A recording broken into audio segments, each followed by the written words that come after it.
The often used phrase, teaching men not to rape as opposed from teaching women not to get raped, comes under a lot of fire because it connotes a general condemnation of masculinity. It insinuates that if you are a man, your natural state of being is to, in fact, rape people.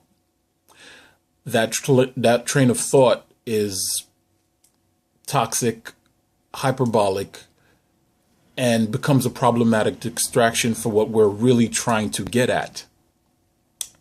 In my opinion, feminists have a habit of underestimating the power of language. What we need to do is to see this discussion for what it is: an open, honest, and broad discussion on what is sexual morality. And now, I know a lot of collegiates out there would say, well, there is no morality in a sense that you do what's right and wrong. It's just a matter of consequences versus rewards. People are going to do whatever they choose to do. But I think we could be well served by having, at least at a younger level, boys and girls brought up to understand what are the consequences of breaching someone's sexual boundaries.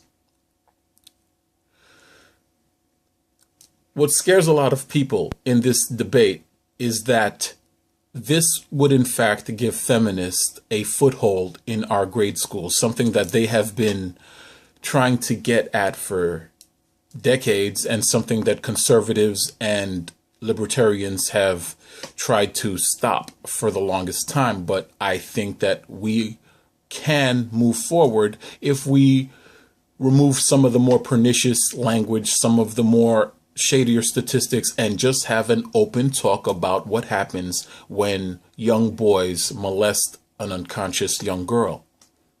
No statistics. We could talk about Steubenville. We could talk about college. We could talk about boundaries. We could talk about the rules of attraction without condemning masculine identity, just informing young boys and young girls of the consequences. Now, why would there be such a stringent attack against such a beneficial discussion? Well, it's time that we admit that feminism, for all its faults, is the only collegiately approved worldwide secular morality. That frightens a lot of people because, in part, what we're saying is that feminism actually takes the baton from Judeo-Christian theology and passes it on to women. That is a very scary proposition. That is a very troubling and disturbing thought for many individuals. So feminism gets a lot of backlash.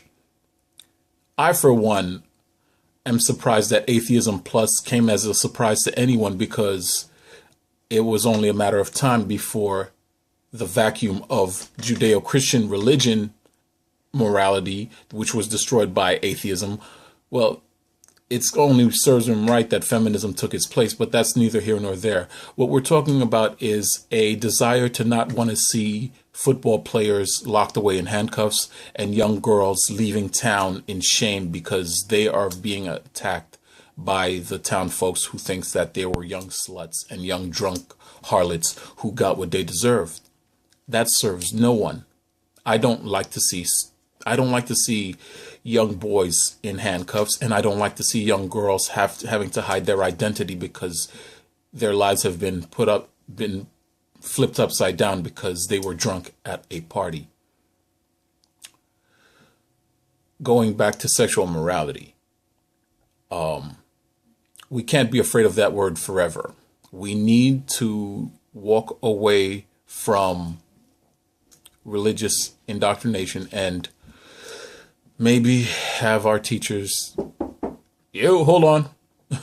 maybe have our teachers take care of, well, stop.